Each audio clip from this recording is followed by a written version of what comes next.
जब आप अपने सपनों को साकार करने के लिए हर संभव प्रयास करते हैं, तब भाग्य स्वयं आपकी मदद करने आता है। भाग्य को दोष मत दो, अपनी मेहनत पर विश्वास रखो। यह कहानी एक छोटे से गांव के युवक राहुल की है, जिसके सपनों को श्री कृष्ण की कृपा ने पंख दिए। राहुल का जन्म एक छोटे से गांव में हुआ था। उसके माता पिता किसान थे और उनके पास बहुत अधिक जमीन नहीं थी। गांव में शिक्षा की सुविधाएं भी बहुत कम थीं। फिर भी राहुल का मन हमेशा किताबों में लगा रहता था। वह स्कूल के बाद भी देर रात तक पढ़ाई करता था। राहुल के गांव में लोग साधारण जीवन जीते थे। बच्चों को आमतौर पर खेती में मदद करने के लिए कहा जाता था, लेकिन राहुल का मन हमेशा पढ़ाई में ही लगा रहता था। उसके माता पिता उसके जुनून को समझते थे, लेकिन वे भी आर्थिक तंगी के कारण बहुत कुछ नहीं कर सकते थे। राहुल और उसका परिवार श्री कृष्ण के भक्त थे। प्रतिदिन सुबह और शाम को वे मंदिर में जाकर भगवान श्री कृष्ण की आरती करते थे और उनकी कृपा की कामना करते थे। राहुल को भी विश्वास था कि श्री कृष्ण उसकी मदद जरूर करेंगे। एक दिन गांव में एक अध्यापक आए, जिनका नाम श्रीमान वर्मा था।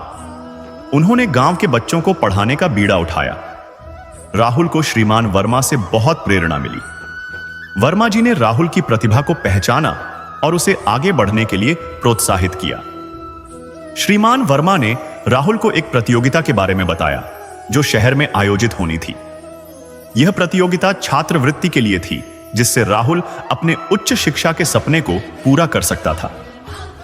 राहुल ने अपनी पूरी मेहनत लगा दी और प्रतियोगिता में प्रथम स्थान प्राप्त किया। राहुल को छात्रवृत्ति मिली और वह शहर की एक प्रतिष्ठित विद्यालय में पढ़ाई करने चला गया। शहर का जीवन गांव से बिल्कुल अलग था।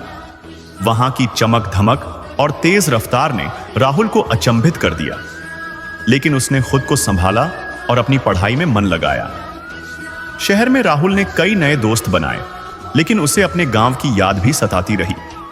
उसने वादा किया था कि वह अपने गांव को कभी नहीं भूलेगा और एक दिन उसे वापस लौटकर कुछ बड़ा करेगा। राहुल को श्री कृष्ण पर पूरा विश्वास था।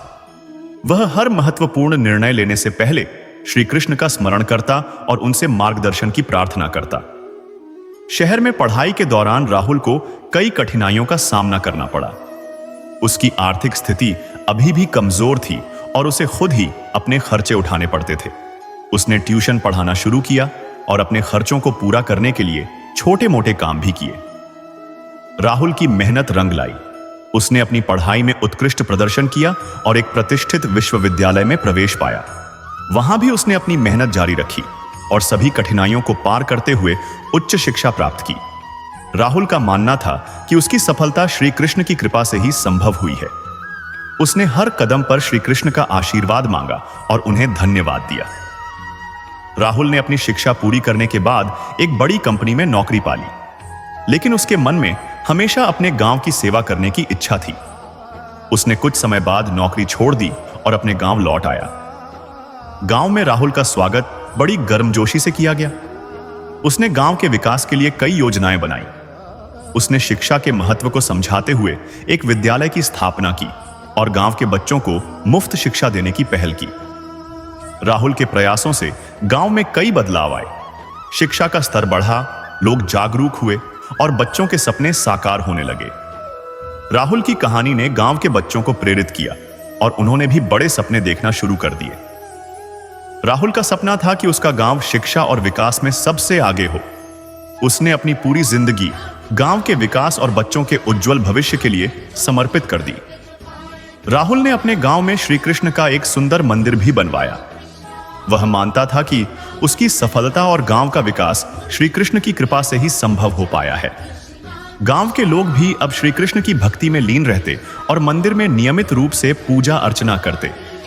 राहुल के प्रयासों से उसके गांव में एक नई सुबह आई, जहां हर बच्चा अपने सपनों को पूरा करने का साहस रखता है। उसकी कहानी अनगिनत लोगों के लिए प्रेरणा बन गई और उसने साबित कर दिया कि सच्चे सपने हमेशा सच होते हैं, जब उनके साथ भगवान का आशीर्वाद हो। राहुल की कहानी हमें यह सिखाती है कि अगर हमारे सपनों में सच्चाई और मेहनत हो और भगवान की कृपा हो, तो कोई भी बाधा हमें रोक नहीं सकती। उसने अपने सपनों को साकार करने के लिए कठिनाइयों का सामना किया, लेकिन अपने लक्ष्य को कभी नहीं छोड़ा। राहुल का जीवन प्रेरणा का स्रोत है, जो हमें बताता है कि हर कठिनाई को पार कर हम अपने सपनों को साकार कर सकते हैं। राहुल के प्रयासों से उसके गांव में एक नई सुबह आई, जहां हर बच्चा अपने सपनों को पूरा करने का साहस रखता है। उसकी कहानी अनगिनत लोगों के लिए प्रेरणा बन गई और उसने साबित कर दिया कि सच्चे सपने हमेशा सच होते हैं, जब उनके साथ भगवान का आशीर्वाद हो। भाग्य को दोष मत दो, अपनी मेहनत पर विश्वास रखो और देखो कैसे भगवान की कृपा से आपके सपने साकार होते हैं। अगर आपको यह वीडियो पसंद आया हो तो इसे लाइक करें और नीचे कमेंट करके जरूर बताएं। ऐसी और भी प्रेरणादायक कहानियों के लिए हमारे चैनल एमके कृष्णा स्टोरी को सब्सक्राइब करना न भूलें। आपका साथ हमें नई कहानियां लाने के लिए प्रेरित करता है। धन्यवाद।